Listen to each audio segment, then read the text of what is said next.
ରାଣ୍ଡିକୁ ଅନନ୍ତ ନାଟା କଣ ପାଇଁ ମାନେ ରଖିଲେ ପୁରୁଣା ସେଇ ମୁଭି हाँ यस फकीरमोहन सेनापति लिखा एटा आउटा गोटे कालजयी उपन्यास तेणु या कहीं छुई पारे ଆପଣ ଏଥିରେ ସବ୍ୟସାଚୀ ନେବାକୁ କାହିଁକି ଚିନ୍ତା କଲେ? डेडिकेटेड एक्टर देखो 100 किलो ओजन बढ़ी सब्यसाची आउ से जो हिसाब से इनवॉल्व होकर एक्टिंग करते गोटे डायरेक्टर कौन था गोटे डेडिकेटेड एक्टर आउ ये चरित्र बहुत इंपोर्टेंट था मो कारण ता उपरे फिल्म डिपेंड करছে and I am very very happy with Sabyasachi he has done a fantastic job आउ आपण माने जेतेबेले देखले भी खुशी बहुत सारा मुवी आसिक पड़ोची किंतु एटा जो हमर हिस्ट्री हमर पुराना कल्चर को लेके जो मूवीटा तैयारी है ताको लेके आपण कोन भाबुचन जेटा माने प्रेक्षालय रे हिट करिवो मो बहुत आशावादी एटा तो कि कहि परिबने जे को फिल्म चलिबो केतेबेले बहुत भलो फिल्म भी चले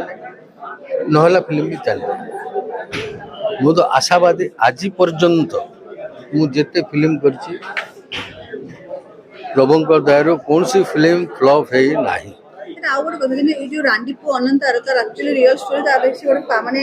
बोका हे कि थिले तांकर कोन से गर्लफ्रेंड नथिले फैमिली एबो किछ तांकर इन्वॉल्व नथिला एई मूवी रे सब्यसाची गोटे चक माने तांकर कैरेक्टर कोन सेमिति माने एमती बोका सेम आ देखले अपन भल लागे रांडीपु को हम जानि सेलोनी अनंत कि एतरे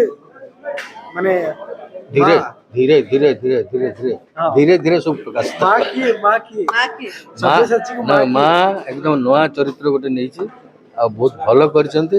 धीरे धीरे कास्टिंग